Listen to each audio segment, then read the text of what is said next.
সাইয়েদনা জিবরাইল চলে আসেন, এসে বললেন, ইয়া মুহাম্মদ ইকরা, পড়ো। জান্নাতের একটা রেশমি কাপড়ে সূরাতুল আলাকের 5 আয়াত লেখা রেশমি কাপড়ের ভেতরে, ওই রেশমি কাপড়টা ধরে বিশ্বনবীকে বললেন। এই প্রথম বিশ্বনবী সাইয়েদনা জিবরাইলকে দেখলেন আর বললেন, ইয়া মুহাম্মদ ইকরা, পড়ো। বিশ্বনবী বললেন, মা আনা বিকারি, আমি পড়তে পারি না। সুবহানাল্লাহ পড়ো। কারণ বিশ্বনবী ছিলেন নবী আল উম্মি, নিরক্ষর নবী, ওনার অক্ষর জ্ঞান ছিল না।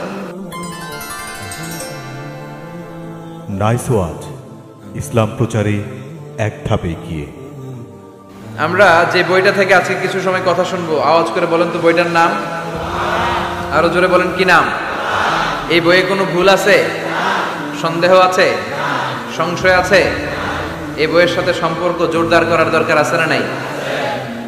এই বইটা কিয়ামতের দিন সুপারিশকারী হবে। বিষ্ণু বলেছেন, ইকরাউল কুরআন ফাইন্নাহু ইয়াতি ইয়াউমাল কিয়ামাতি শাফিআন লিআসহাবি। বেশি বেশি কোরআনের তেলাওয়াত করো, কারণ এই কোরআন কিয়ামতের দিন তোমাদের জন্য সুপারিশকারী হবে। কোরআন যদি আপনার পক্ষে আল্লাহর কাছে সুপারিশ করে, আল্লাহ এই সুপারিশ ফেলে দিতে পারবে? পররাষ্ট্রমন্ত্রী যদি মাননীয় প্রধানমন্ত্রীর কাছে কোনো বিষয়ে সুপারিশ করে, রেকমেন্ডেশন করে, মাননীয় প্রধানমন্ত্রী এই সুপারিশকে কি রিজেক্ট করতে পারবে? কথা বলেন। এজন্য কোরআনের সুপারিশ আমরা চাই কি চাই না? এটা এমন একটা কিতাব যে কিতাবে কোনো ভুল নাই। যালিকাল কিতাব লা রাইবা ফি হুদাল লিল মুত্তাকিন। This is the book, the most authentic and original book, reliable book in the world, whereof there is no doubt in it and a guidance to those who are muttaqin. এই বইটা এমন বই যে বইয়ে কোনো ভুল নাই, কোনো সন্দেহ নাই। মুত্তাকিনদের জন্য পথ প্রদর্শনকারী হিসেবে বইটারে নাজিল করেছে কে? এই বইটার যেখান দিয়ে পড়েন হেদায়েত আছে না নাই? রহমত আছে না নাই? বরকত আছে না নাই? শিফা আছে না নাই? এই কিতাব পড়ে অসুস্থ ব্যক্তির গায়ে ফু দিলে সুস্থ করে কে? তার মানে এর মধ্যে শিফা আছে। সুবহানাল্লাহ পড়েন। সূরাতুল ফাতিহারে বলা হয় সূরাতুশ শিফা। সূরাতুল ফাতিহা পড়ে অসুস্থরে ফু দিলে সুস্থ করে কে? বিশ্বাস হয়? হ্যাঁ না একটু সন্দেহ লাগে? যদি সন্দেহ থাকে তাহলে ফু দিলে কাজ হবে? আর বিশ্বাস রেখে যদি ফু দেন ভালো করে দিবে কে? এমন এক কিতাব, এই কিতাব পড়লে সওয়াব, এই কিতাব ধরলে সওয়াব, এই কিতাবের জন্য মরলেও সওয়াব। ঠিক কি না? এমন এক কিতাব আল্লাহ দিলেন। এই কিতাবকে আল্লাহ বললেন নূর, আলো। আলোর সাথে তুলনা করেছেন। কিতাবুন আনজালনাহু ইলাইকা লিতুখরিজান নাসা মিনাল যুলুমাতি ইলান নূর। I've revealed this holy and sacred book unto you, O my beloved last messenger, in order to lead the mankind out of darkness into the light. অন্ধকার থেকে আলোর দিকে নেয়ার জন্য এই কিতাবকে পাঠিয়েছে কে? এই কিতাব পড়লে, এই কিতাব মানলে, বুঝলে, এই কিতাবের বাস্তবায়ন সমাজে ঘটালে সমাজটা আলোকিত হবে। ঠিক কি না? আমরা একটা আলোকিত সমাজ চাই কি চাই না? যে সমাজে এই কিতাব দিয়ে আইন করা হয়, এই কিতাবের আইনে সমাজে আইনটাকে বাস্তবায়ন করা হয়, ওই সমাজে কোনো ধর্ষণ থাকে, কোনো দুর্নীতি থাকে, ওই সমাজটা হয় মদিনার সমাজ, ওই সমাজটা হয় শান্তির সমাজ। এজন্য আমরা যেন কোরআনের সাথে সম্পর্ক বাড়াই, প্রতিদিন যেন কোরআনের তেলাওয়াত করি, একটি করে হলেও কোরআনের আয়াতের বঙ্গানুবাদ যেন আমরা পড়ি। পারা যাবে? সবাই পড়ি ইনশাআল্লাহ। আমি আপনাদের খেদমতে আমার খুতবার শুরুতে সূরাতুল মুজাম্মিল থেকে 4টি আয়াত তেলাওয়াত করেছি। এই সূরাতুল মুজাম্মিল থেকে কিছু কথা আজকে আমরা শুনবো ইনশাআল্লাহ। পড়েন। আমি সবসময় তাফসির মাহফিলগুলোরে ক্লাসের মতো মনে করি। Class, I consider this tafsir program as a class. I consider myself as a teacher and all the sitting audience as a student of the Holy Quran. আমি মনে করি যে আমি কোরআনের শিক্ষক, আর যারা শুনছে তারা আমাদের ছাত্র। আমার আগে যিনি এখানে কথা বলছিলেন তিনি ছিলেন আমাদের শিক্ষক। এখন আমি একটু করে বসার সুযোগ পাইছি, আমি হয়ে গেছি শিক্ষক, আর আমরা সবাই কোরআনের ছাত্র।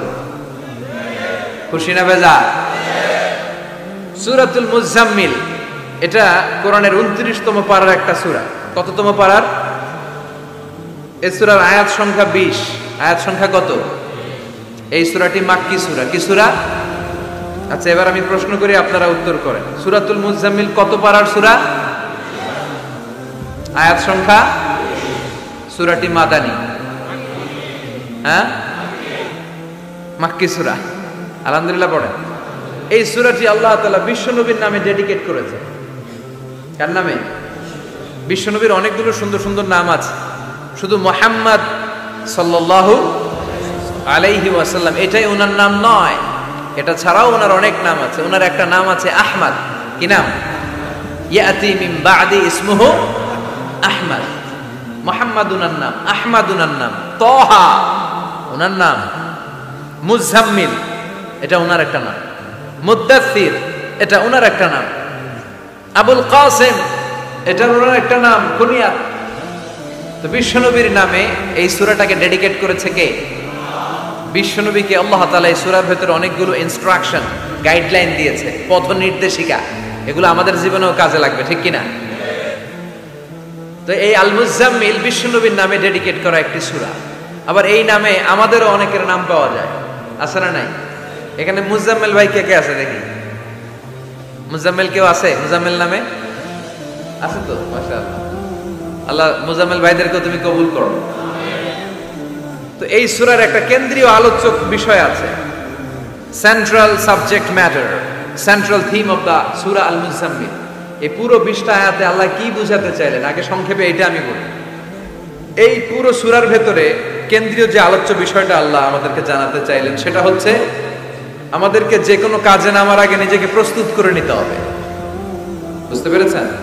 You have to take huge preparation for a successful mission. আপনি যদি কোনো মিশনে নামতে চান, আপনাকে you have to take preparation, you have to be prepared, নিজেকে প্রস্তুত করে নিতে হবে। বিশ্বনবীকে আল্লাহ তাআলা বড় একটা মিশনে নামাবেন, নবুয়তির মিশন, দাওয়াতি কাজের মিশন, আল্লাহর জমিনে আল্লাহর দ্বীনকে বাস্তবায়নের মিশন, পৃথিবীর বুকে কালিমার পতাকা গেড়ে দেওয়ার মিশন। চিল্লা এখন ঠিক কিনা? এত বড় মিশন যে নবী পালন করবে, ওই নবীর প্রিপারেশনের দরকার আছে না নাই? তাহলে এই পুরো সূরার মূল কথা হচ্ছে প্রিপারেশন ফর এ মিশন, মিশনের জন্য প্রস্তুতি গ্রহণ করা। Good preparation is a prerequisite for a successful mission. আপনি যদি একটা মিশনে সফল হতে চান, আপনাকে প্রস্তুতি নিতে হবে। কি নিতে হবে? সবাই বলে প্রিপারেশন নিতে হবে। প্রিপারেশন যদি ভালো হয়, কাজের ফলাফল। প্রিপারেশন যদি খারাপ, ফলাফল। পরীক্ষার আগে যদি প্রিপারেশন ভালো হয়, গোল্ডেন এ প্লাসের সম্ভাবনা আছে না নাই? ইলেকশনের আগে যদি ভালো প্রস্তুতি নেয়, জয়লাভ করার সম্ভাবনা আছে না নাই? সব কাজে প্রিপারেশন লাগে। এই যে আমরা প্রতিদিন সালাত পড়ি, নামাজ আদায় করি, প্রস্তুতি লাগে না? কি প্রস্তুতি লাগে? ওযু করা লাগে, ঠিক কি না?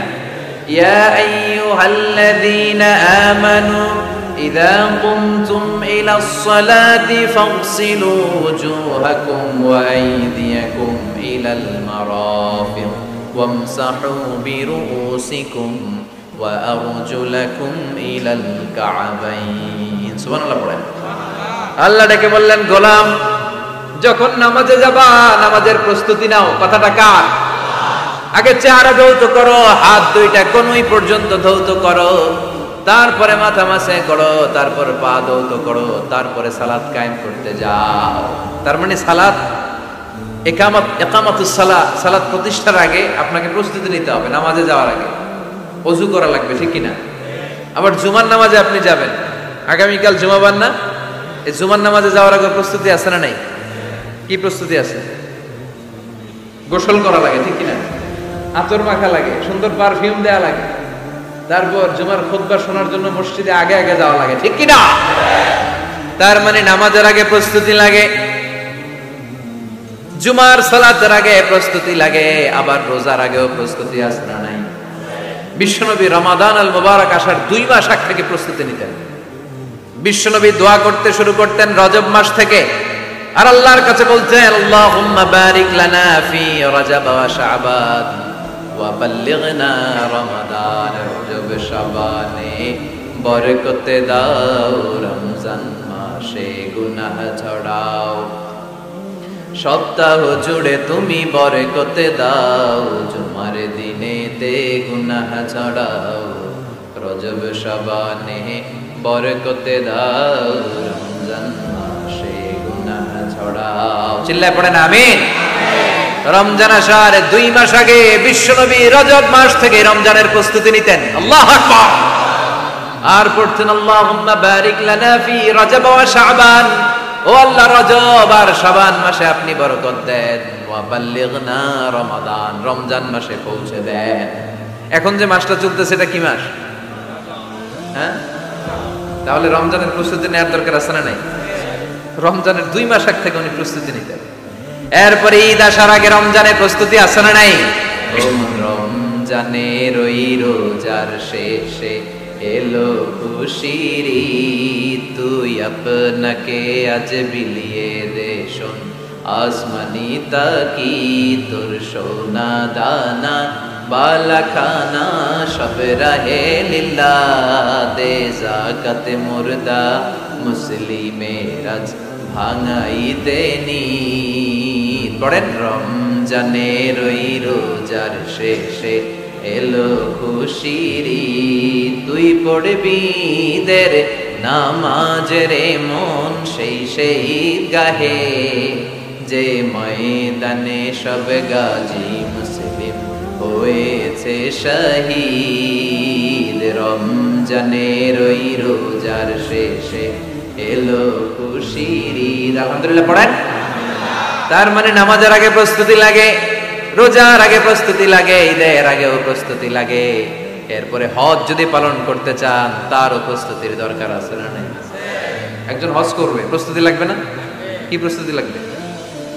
হ্যাঁ, পাসপোর্ট লাগবে, হজের ভিসা লাগবে, তারপরে রেজিস্ট্রেশন করা লাগবে, আশকোনার হাজি ক্যাম্পে প্রশিক্ষণ নেওয়া লাগবে, রিয়াল কিনা লাগবে, ইজার কিনা লাগবে, রিদা কিনা লাগবে, বেল্ট কিনা লাগবে, হজের নিয়ম কানুন জানা লাগবে, ঠিক কিনা? দেখেন, নামাজের আগে প্রস্তুতি লাগে, রোজার আগে প্রস্তুতি লাগে, হজের আগে প্রস্তুতি লাগে, কিন্তু যাকাতের আগে লাগে না। হ্যাঁ, যাকাতের জন্য 1 বছর আগ থেকে প্রস্তুতি নেওয়া লাগে। আপনি কবে নিসাব পরিমাণ সম্পদের মালিক হলেন ডায়েরিতে নোট রাখার দরকার আছে না নাই? তার মানে নামাজের আগে প্রস্তুতি, রোজার আগে প্রস্তুতি, যাকাতের আগে প্রস্তুতি, হজের আগে প্রস্তুতি। এই সূরার মধ্য দিয়ে রব্বুল আলামিন বিশ্বনবীরে বোঝাতে চাইলেন, ও নবী, বিশাল একটা মিশনে আপনি নামবেন, বিশাল একটা যুদ্ধে আপনি নামবেন, কালেমার বাণীকে দুনিয়ার বুকে প্রচার করার গুরু দায়িত্ব নিয়ে নামবেন। এত বড় দায়িত্ব পালনের আগে আপনার প্রস্তুতি নেওয়ার দরকার আছে না নাই? বিশ্বনবীকে প্রস্তুতি নিতে বললেন। তার মানে এই সূরার কেন্দ্রীয় আলোচ্য বিষয় হচ্ছে you have to take a very good preparation for a mission. আপনি কোনো কাজে সফল হতে হলে আপনাকে প্রস্তুতি নিতে হবে, ভালো প্রস্তুতি ছাড়া সফল হওয়া যাবে। আবার যুদ্ধের ময়দানেও যখন আমরা যাই, বিশ্বনবী যেতেন, প্রস্তুতি ছিল কি ছিল না? আল্লাহ বললেন, ওয়া আ'ইদ্দু লাহুম মাসতাতা'তুম মিন কুওয়া ওয়া মির রিবাতিল খাইল তুরহিবুনা বিহি আদুওয়াল্লাহি ওয়া আদুওয়াকুম। আল্লাহ ডেকে বলেন, গোলাম, যুদ্ধের ময়দানে যাওয়ার আগে ভালো করে নিজেদেরকে প্রস্তুত করে নাও। ওয়া আ'ইদ্দু লাহুম মাসতাতা'তুম মিন কুওয়া, তোমাদের শক্তি সামর্থ্য যা আছে সব প্রস্তুত করে রাখো। সবকিছু প্রস্তুত থাকবে মুসলমানদের, মুসলমান থাকবে সদা জাগ্রত, সদা প্রস্তুত। চিল্লায় বলেন ঠিক কিনা? প্রস্তুত থাকতে হবে যুদ্ধের জন্য। আমরা যে যোদ্ধা, আমরা ভুলেই গেছি। আমরা যে যোদ্ধা জাতি, আমাদের রক্তে যে যুদ্ধের ঘ্রাণ, এটা আমরা ভুলেই গেছি। আল্লাহ বললেন, ওয়া আ'ইদ্দু লাহুম মাসতাতা'তুম মিন কুওয়া, শক্তি আর রসদ জোগাড় করে রাখো। তুরহিবুনা বিহি আদুওয়াল্লাহি ওয়া আদুওয়াকুম, এই শক্তি আর সম্ভাবনা দিয়ে আল্লাহর দুশমনদেরকে তোমরা ভয় দেখাবা। মির রিবাতিল খাইল, ঘোড় সাওয়ারগুলোকে প্রস্তুত করে রাখো। বর্তমানে তো ঘোড়া টোরা নাই, এখন প্রস্তুত করে রাখতে হবে অ্যাটম বোমা, ঠিক কিনা? এখন রাখতে হবে AK-47, rocket launcher, drone, missile, ballistic ক্ষেপণাস্ত্র, রণতরী, যুদ্ধ জাহাজ, ঠিক কিনা? গোটা বিশ্বের মুসলমানদের একটা সেন্ট্রাল মিলিটারি দরকার। 50টারও বেশি মুসলিম দেশ, আমাদের সেন্ট্রাল কোনো লিডারশিপ নাই, আমাদের কেন্দ্রীয় কোনো মিলিটারি নাই। যদি আমাদের একটা মিলিটারি থাকতো, সিরিয়াতে আক্রমণ হয়েছে আমাদের বিরুদ্ধে, আমাদের মুসলিম মিলিটারি সেখানে প্রতিরোধ গড়ে তুলতো। চিল্লায় এখন ঠিক কিনা? আরাকানে আক্রমণ হয়েছে, মুসলিম মিলিটারি প্রতিরোধ গড়ে তুলবে। ফিলিস্তিনে আক্রমণ হয়েছে, আমাদের মুসলিম মিলিটারি প্রতিরোধ গড়ে তুলবে। কিন্তু আমাদেরকে নেতৃত্ব দেওয়ার মতো কেউ নাই, আমাদের শক্তি সম্ভাবনাকে জোগাড় করে রাখার মতো কেউ নাই। এক রিসেপ তাইয়িব এরদোগান গোটা বিশ্বের যেখানে মুসলমানরা নির্যাতিত ওখানে ছুটে যায়। সে একা কি করবে? এরকম 10টা এরদোগান যদি আমাদের হাতে থাকতো, মুসলমানদের দিকে চোখ রাঙিয়ে কথা বলার সাহস কারো ছিল না। চিল্লা এখন ঠিক কিনা?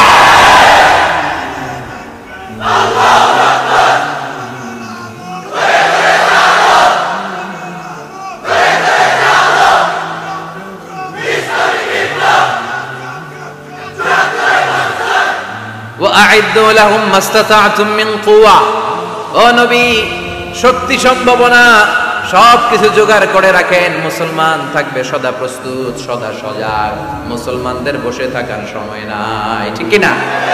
তার মানে এই পুরো সূরাতে, সূরাতুল মুজাম্মিলে আল্লাহ তাআলা যে সেন্ট্রাল মেসেজটা বিশ্বনবীকে দিতে চাইলেন সেটা হচ্ছে, নবী প্রস্তুতি নেন, লড়াইয়ের প্রস্তুতি, যুদ্ধের প্রস্তুতি, মিশনে নামার প্রস্তুতি। সুবহানাল্লাহ পড়েন।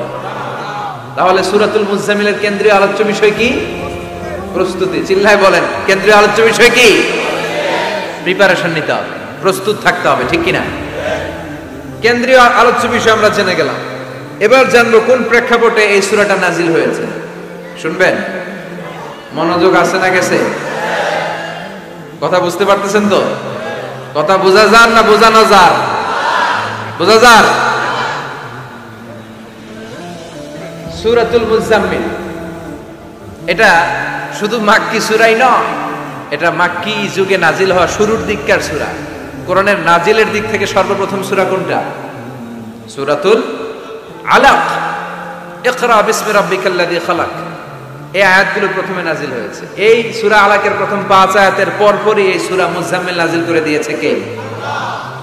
তার মানে মাক্কি জীবনের একেবারে শুরুর দিককার সময়। বিশ্বনবীর বয়স তখন 40। কত? সবাই বলেন।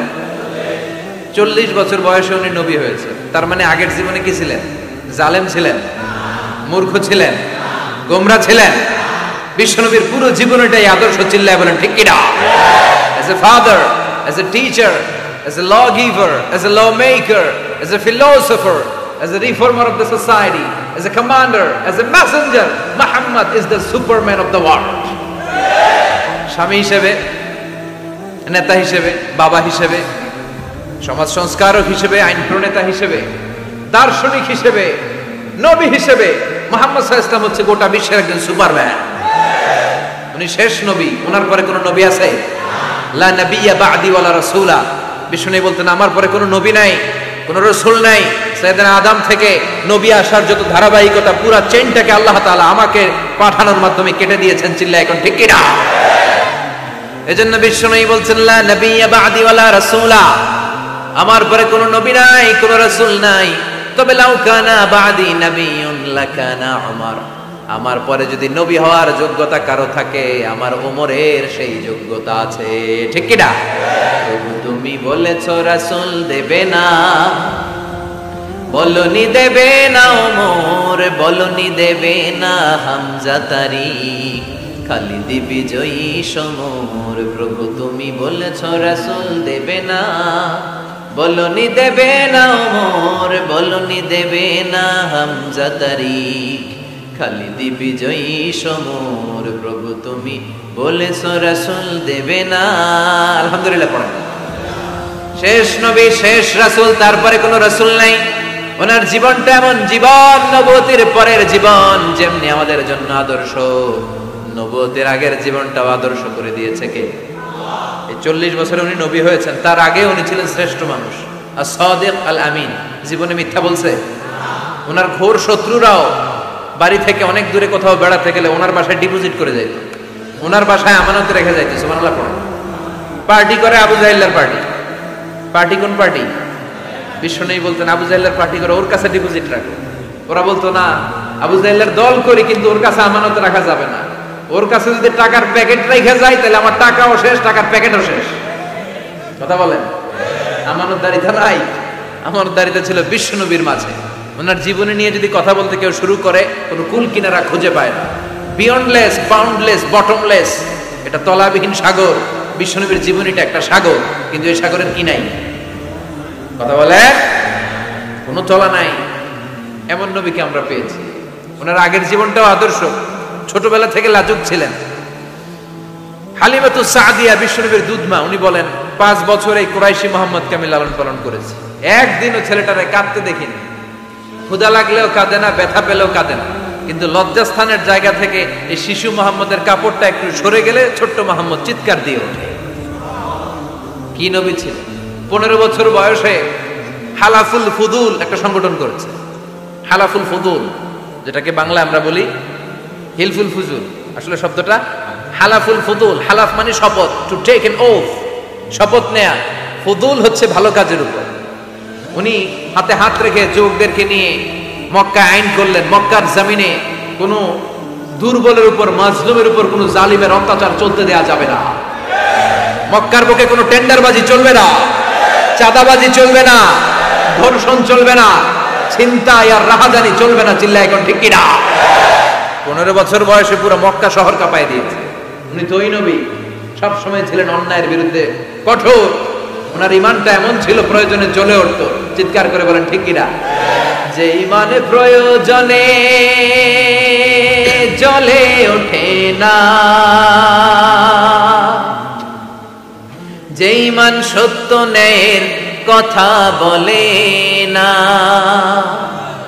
যে ইমান প্রয়োজনে জ্বলে ওঠে না, যে ইমান সত্য ন্যায়ের কথা বলে না, যে ইমান বাস্তবে নাই, যে ইমান অন্তরে নাই, মুখে শুধু ফাঁকা বলি, কি করে তারে বলো ইমানে বলি, কি করে তারে বলো ইমানে বলি, কি করে তারে বলো ইমানে বলি। ঠিক কি না? ওনার ইমানটা ছিল এমন ইমান, প্রয়োজনে জ্বলে উঠতো ইমানের তেজে। উনি ছিলেন ওই নবী, 40 বছরের আগের জীবনে যেমন, পরের জীবনে তেমন। সুবহানাল্লাহ পড়েন। তো বিশ্বনবী 40 বছর বয়সে ওহী পেলেন। ওনার ওহীর সূচনাটা ছিল আর রুইয়া সালেহা, সত্য স্বপ্ন। বুখারীর প্রথম বাবটা হচ্ছে বাব কাইফা কানা বাদউল ওয়াহী ইলা রাসূলিল্লাহ।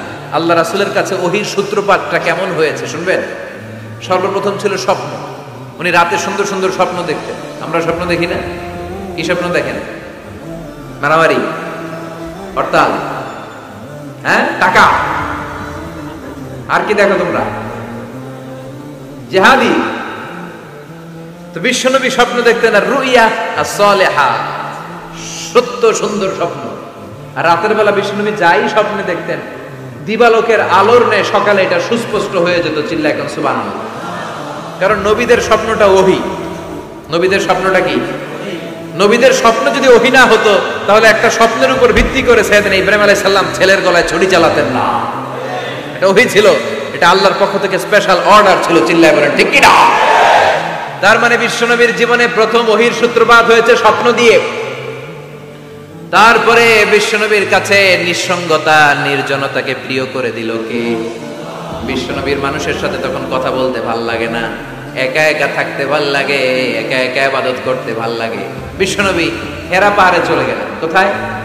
মক্কা থেকে উত্তর দিকে 634 মিটার উঁচু ওই পাহাড়ে যে তাআব্বুদাল্লাহ ইয়ালি, রাত্রিবেলা তিনি ধ্যান করতেন, মেডিটেশন করতেন, চোখ বন্ধ করে স্রষ্টার অস্তিত্বকে খুঁজতেন। খুঁজতে খুঁজতে খুঁজতে 40 দিন ধ্যান করার পরে, 40 দিন আধ্যাত্মিকতার এই চর্চা করার পরে ফাজাহুল হক, সত্য বিশ্বনবীর কাছে এসে ধরা দিল। সাইয়েদনা জিবরাইল চলে আসেন, এসে বললেন ইয়া মুহাম্মদ ইকরা, পড়ো। জান্নাতের একটা রেশমি কাপড়ে সূরাতুল আলাকের 5 আয়াত লেখা, রেশমি কাপড়ের ভেতরে ওই রেশমি কাপড়টা ধরে বিশ্বনবীকে বললেন। এই প্রথম বিশ্বনবী সাইয়েদনা জিবরাইলকে দেখলেন আর বললেন ইয়া মুহাম্মদ ইকরা, পড়ো। বিশ্বনবী বললেন মা আনা বিকারি, আমি পড়তে পারি না। সুবহানাল্লাহ পড়ো। কারণ বিশ্বনবী ছিলেন আর নবী আল উম্মি, নিরক্ষর নবী। ওনার অক্ষর জ্ঞান ছিল না। আলিফ বা তা সা কোনটারে জিম বলে কোনটারে সদ বলে বিশ্বনবী চিনতেন না, লিখতে জানতেন না। তিনি ছিলেন নিরক্ষর, কিন্তু মূর্খ না। নিরক্ষর এক জিনিস, মূর্খ আরেক জিনিস। অক্ষর জ্ঞান নাই কিন্তু জ্ঞান আছে। কারণ বিশ্বনবী বলতেন আদাবানি রব্বি ফা আহসানা তা'দীবি, আমি পৃথিবীর কোন ইউনিভার্সিটি থেকে ডিগ্রি নেয় নাই, কেউ আমারে শিখায় নাই, স্বয়ং আরশের উপর থেকে আমারে শিক্ষা দান করেছে কে? আল্লাহ। তাই আমার শিক্ষার মতো শিক্ষা পৃথিবীর কারো শিক্ষা হতে পারে। সাইয়েদনা জিবরাইল বললেন ইয়া মুহাম্মদ ইকরা, পড়ো। বিশ্বনবী ফেল ফেল করে তাকিয়ে রইলেন, অক্ষর চিনে না, পড়বে কেমনে? বিশ্বনবী বলেন মা আনা বিকারি, আমি জানি না কেমন করে পড়তে হয়। ফাআখাযানি ফাগাদ্দানি হাত্তা বালাগা মিন্নি আল জাহাদ। বিশ্বনবী পড়তে জানেন না। যখন বললাম আমি পড়তে পারি না, সাইয়েদনা জিবরাইল বিশ্বনবীকে জড়িয়ে ধরলেন, বুকের মধ্যে জড়িয়ে ধরে যত জোর ছিল বিশ্বনবীকে একটা চাপ দিলেন। বিশ্বনবী বললেন চাপের চোটে আমি আমার বুকের ভেতরে ব্যথা পেলাম। ফাআরসালানি, আমাকে ছেড়ে দিলেন। ছেড়ে দিয়ে আবার কে পড়েন ইকরা, read in the name of your lord. বিশ্বনবীর আগের কথা আমি পড়তে জানি, মা আনা বিকারি। সাইয়েদনা জিবরাইল আবার জড়িয়ে ধরলেন, আবার চাপ দিলেন। বিশ্বনবী বললেন ব্যথা পেলাম। আবার জিবরিল বিশ্বনবীরে বললেন পড়েন। বিশ্বনবী আগের কথাই বলে আমি পড়তে পারি না, আবার চাপ দিলেন। 3 বার চাপ দেওয়ার পরে সাইয়েদনা জিবরাইল বললেন নবী এবার আপনি পড়েন। বিশ্বনবী এবার পড়তে আরম্ভ করলেন, ইকরা বিসমি রাব্বিকাল্লাযী খালাক খালাকাল ইনসানা মিন আলাক ইকরা ওয়া রাব্বুকাল আকরাম আল্লাযী আল্লামা বিল কলম আল্লামাল ইনসানা মা লাম ইয়ালাম। পড়েন আল্লাহু আকবার। 3 বার চাপ দেওয়ার পরে বিশ্বনবী পড়তে আরম্ভ করলেন। সাইয়েদনা জিবরাইল এই 5টা আয়াত দিয়ে উধাও হয়ে গেল। এবার হেরা গুহার ভিতরে কেউ নাই, সাইয়েদনা জিবরাইল নাই, 5টা আয়াত দিয়ে চলে গেলেন। বিশ্বনবী 5টা আয়াত নিয়ে কাঁপতে কাঁপতে হেরা পর্বত থেকে নেমে এলেন। সুবহানাল্লাহ পড়েন। এই ওহীর ভাড়ে চাপে বিশ্বনবী কাঁপতে শুরু করলেন। এই প্রথম বিশ্বনবীর কাছে ওহীর রিফ্লেকশন, ওহীর ছোঁয়া, ওহীর ঝলকানি, ওহীর নূরানি তাজাল্লি বিশ্বনবীর হৃদয়ের মধ্যে লাগিয়ে দিল কে? এই 5টা আয়াত নিয়ে বিশ্বনবী হাত্তা ইয়ারজুফু ফুআদু, বিশ্বনবীর হৃদয় কাঁপছিল। বিশ্বনবীর ওহীর প্রেসারে গায়ের মধ্যে জ্বর চলে এলো, খিচুনি চলে এলো। বিশ্বনবী কাঁপছেন প্রচন্ড জ্বরে। কাঁপতে কাঁপতে আম্মা জান খাদিজাতুল কুবরা তাহেরার কাছে এসে বলে, ও খাদিজা আমি বাঁচবো না, আমার বড্ড ভয় লাগে। খাদিজাতুল কুবরা বললেন নবী কি হয়েছে আপনার, কি হয়েছে? বিশ্বনবী বললেন এমন এমন ঘটনা। বিশাল এক লোক এসে আমার কাছে পড়ো, আমি পড়তে জানি না, 3 বার চাপ দিল, এরপর দেখি ঠিকই পড়তে পারি। সুবহানাল্লাহ পড়ো।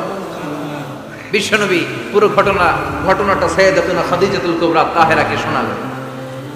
এরপরে মা খাদিজারে বললেন, খাদিজা আমার বড্ড ভয় হয়, মনে হয় আমি মরে যাব, আমার প্রচন্ড জ্বর এসেছে, কাঁপুনি ছুটেছে, তুমি আমারে কম্বল দাও। কি দাও?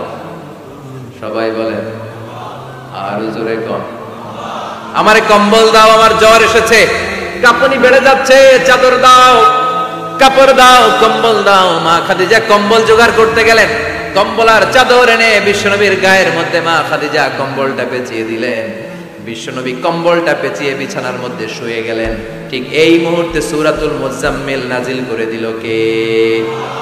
বিশ্বনবী কম্বল গায়ে দিয়ে শুয়ে আছে, আল্লাহ বিশ্বনবীরে ডাক দিলেন, ইয়া আইয়ুহাল মুজাম্মিল কুমিল লাইলা ইল্লা কালিলা। সুবহানাল্লাহ। আল্লাহ কি সোহাগ ভরা আদর মাখা ডাক দিলেন, ইয়া আইয়ুহাল মুজাম্মিল। এর মানে হলো হে কম্বলওয়ালা। কি ওয়ালা?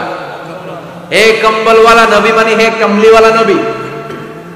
কি নবী? কমলি। এরা হতে হেলে দুলে নুরানি তনু ওকে আসে হায়, সারা দুনিয়ার হেরে মেরে পর্দা খুলে খুলে চায়, সে যে আমার কমলিওয়ালা কমলিওয়ালা। তার ভাবে বিভোল রাঙা পায়ের তলে, পর্বত জঙ্গল টল মল টলে, খুরমা খেজুর বাদাম জাফরানি ফুল ঝরে ঝরে যায়, সে যে আমার কমলিওয়ালা কমলিওয়ালা। সুবহানাল্লাহ পড়ে। বিশ্বনবীর আল্লাহ ডাক দিলেন, ও কমলিওয়ালা নবী, ও কম্বলওয়ালা নবী দাঁড়ান। বিশ্বনবী কাঁপছিলেন জ্বরের চোটে, খিচুনির চোটে, কম্বল গায়ে দিয়ে শুয়ে রইলেন। আল্লাহ নাজিল করলেন, ইয়া আইয়ুহাল মুজাম্মিল, ও কম্বলওয়ালা। ইয়া আইয়ুহাল মুজাম্মিল মানে কি? ও কম্বলওয়ালা, ও কম্বলওয়ালা, ও চাদরওয়ালা, কুম, স্ট্যান্ড আপ, স্ট্যান্ড আপ। যে দায়িত্ব দিছি এখন শোয়া যাবে না, দাঁড়ান। ওই যে বিশ্বনবী দাঁড়ালেন, আর বসার সুযোগটা পায় না। মরার আগ পর্যন্ত আর বসার সুযোগ পায় নাই, শ্বাস নেওয়ার সুযোগ পায় নাই, পিছনের দিকে তাকানোর সুযোগ পায় নাই। চিল্লায় বলেন ঠিক কিনা? অনেক শয়তানি হাতছানি এসেছে, দফায় দফায় নবীর সাথে বৈঠক হয়েছে। বিশ্বনবীকে মক্কার কাফিরেরা 3 দফা দিল। বলল, আব্দুল্লাহর বেটা মুহাম্মদ, নারী চাও নারী দেব, সম্পদ চাও সম্পদ দেব, রাষ্ট্র ক্ষমতা চাও রাষ্ট্র ক্ষমতা দেব, শুধু কালিমার দাওয়াতটা বন্ধ করে দাও। নাউজুবিল্লাহ পড়বেন না? বিশ্বনবী বললেন, তোমাদের 3 দফা, কাফিরদের কয় দফা?